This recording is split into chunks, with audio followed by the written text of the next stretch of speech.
Hi there, Sanbonani Molweni. Welcome to Fix channel. If you're new here, please subscribe before the end of the video.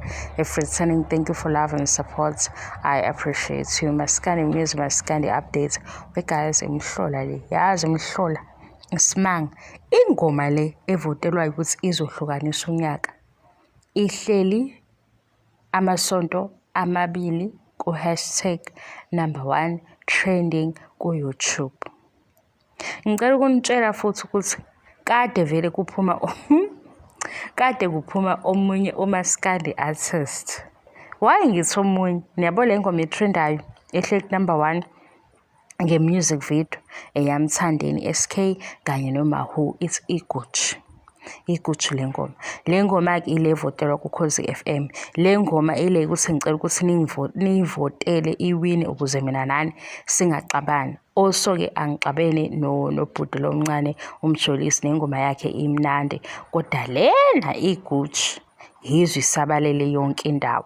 Nalabo futhi abavotela umjolisi abekho wrong, because kumele siqede lento yebeef engena nzuzo kumaskandi. Yes, siyajabula kodwa fanele sijabule sibe mindful.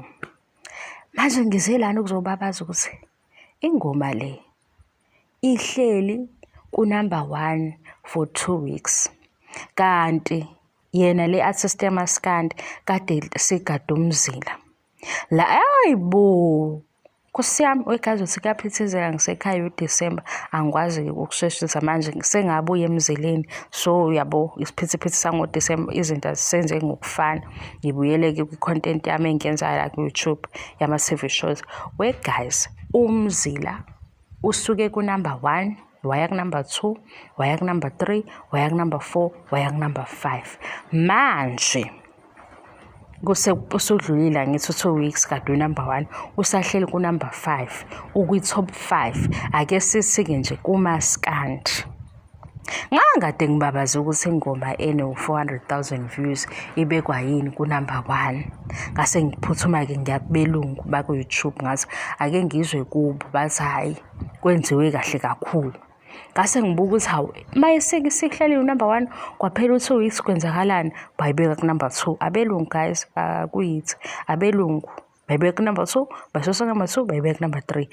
Ngathi mina hawu kanti abelungu laba banetiye yini noma banepolitiki ngoba kufanele siyibuzisise izinto.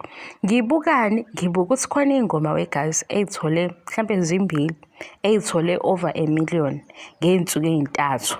Kodwa labelungu laba bawunciphisa u-#1, basuka lapho bayikhahlela bayisa le ezansi kakhulu, zaphuma ngisho kwi-top 10. Wezwe ingoma eno-1 million views in 3 days iye kwi-top 20, iyeqe i-top 10 iye kwi-top 20, isuke lapho. Hayibo, mina ngathanda abelungu banjani. Lena-ke yathi 1.3 million views, yasuka ku #1 isihlale 2 weeks, yaya ku #2, yasuka ku #2 yaya ku #3, kanjalo nje ngoba bengiyibuka nami bengifuna ukubona ukuthi uma ke sihlehla ku #1 ihlehla kanjani. Nakho-ke ngifuna ukutshela kule platform umehluko wakhona, akekho ozovalela umsebenzi wakho uma usufikile abantu bawuthanda. Ngeke ngabona nje ku-trend indaba ye-voice note kuthiwa ayiphume ngisho kuthiwa i-voice note iphumile yaphuma ithini noma ngabe iyinhlamba, kodwa into esebenza kule platform ingoma efakwe khona. Ngoba leya voice note khona bese beyilindele mhlawumbe becabanga ukuthi izolungisa indawo ethile or ibhidlize as if sebeyazi ukuthi kukhulume bani.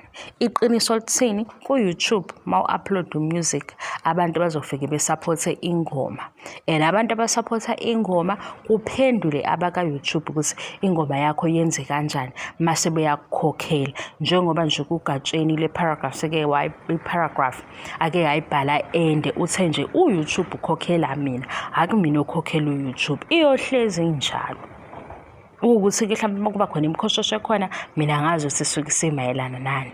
Kodwa we guys, ke sengikhuluma kakhulu isikhathi ngangicela nami ngikhumbule, kodwa-ke asisakwazi ukuhlangana ngoba nami kufanele ngiphushe umsebenzi wami lo engayikhethela wona oseceleni, lo wokukhuluma ngama-TV shows nosaziwayo bakhona.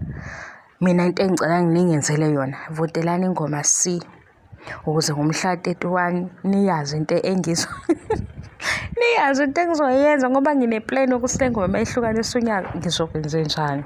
Yenzani njalo. Ingoma C kule number-ke ithi Nkonzo kusami ithi 35615. No guys, ngifuna ukuyiconfirma le SMS line. Khona omunye-ke ngicela ukuphendula loyana adethi hawu uMthandeni akayikhumbuli inamba yoku-SMS sekuyona. Akazivoteli nina, anazi akazivoteli. Kuvota thini? Njengoba nami nje ngiyibhizi yonke indawo la ngihamba khona ngithatha amafoni abantu ngihambe ngiye kwiphezulu ukhozi ngoba nami ngiyayikhohlwa cabangani.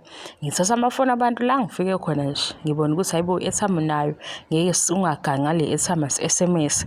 Ngiye lapha yakukhozi FM ngiconfirm inamba ingoma ngiyazi ukuthi ingoma C. Injalo nje into. La ngifika khona ngoba phela elami usuku le-wind olwami usuku lomlungu luyofika ngalo lasuku. So okwamanje ngibhalanse nje ngabantu ngamafoni abantu. Kodwa mangase kuthiwa kuyabuza kuthiwa fix uvote kangaki, nginabo ubufakazi. Yikho nje ngilobu nginesilonda saleyanto esalaba bomlando abavota kakhulu kodwa bengasavezi nokuthi i-airtime kwakuyika 5,000 noma ya 20,000. Ngabona ukuthi iyasixabanisa le nkulumo. Yazi isixabanisaphi? Sengifake into eziningi ukuthi phela mina nawe bhuti sila nawe siyabalandeli endaweni la kukhalwa khona sikhala sonke kanye nawe. Uma futhi le kuyisalary yaka-teaching ngiyayazi ithini. Manje wena usuphumaphi nalo 20,000 onawo ngoDisemba ukuvota kakhulu? Uyabo isibhimba lapho-ke into yokuthi sizohambisana yonke indawo. Uma sihlangana ePick n Pay siyakwazi ukubiza ukudla sikhuluma ilanguage eyodwa. NgoDisemba wena masuthi une-airtime oyithenga ngo-20,000 uvotela iqhawe lakho. Hawu mina ngose ngifuna i-girlfriend yakho ngithi uyayazi yini le mali akhuluma. Ngiyadlala Nkosi yami. ngiyadlala ningaze ngixabane uba nginte ubala. Votelani ingoma C ileyo nto ngoba nje sengikhuluma into eziningi ngikhumbula ukukhuluma ngomaskandi. Kodwa-ke ukukhuluma ngomaskandi kimi nje ukujabulela indawo zakho, ukujabulela izindaba nezinto ezinhle ezenzeka khona. Akusiyinto engathi ngibhenefitha ngayo ngoba kahle kahle le platform ingikhokhela ngama-TV shows. Eyamaskandi ngiyadlula nje kuyona ngaleso sikhathi njengoba ngiyibonile. And umuntu owangilanda uye lo bengilobu ngikhuluma ngayo. Ngayitshela ukuthi hayi ngizoba ne-portion encane-ke yokuthi sifundisane ngebhizinisi elenzeka kule platform. Inkinga isikhathi-ke guys. Kodwa ngoba isikhathi sasivumi asisho le esheshayo. Nisupport umusic ngendlela e-right neyiqiniso. Mawufika ku-YouTube buka ingoma, lalela ingoma izoyophela. Maku-music video, lalela music video izoyophela. Ama-ads ngalesikhathi bethi siyadayisa ngoba ku-TV bake bethi siyadayisa. Ingene-ke i-advert nawe bheka phela ngoba lokho sekuyingxenye yebhizinisi. Kahle-ke okunye ngiyabonga i-support niyiphathe kahle ngalesikhathi sifike unyaka omusha sonke si-right. Okunye ningabangi izinto eziwubala. Ingoma nje ingoma. Makumnandi kithi kumnandi kithi. Makungemnandi ngapho kuwe sorry kuzoba right nakwena ngesinye isikhathi. Kukanjalo-ke kuthiwa ukujabula kuyashintshana. Kodwa mina ngifisa sijabule sonke-ke kanye kanye. Nawe nje uyivumele into enhle ingene ungagcina uhlangana nezinto ezinhle ngoba zibona ukuthi uyayithanda izinto ezinhle. Uyabona ungalobi uthi wena kubi masithi kuhle vele uthule. Yabo nivotele ingoma C guys. Thank you so much for love and support. Ngiyabonga angiqedi. Bye.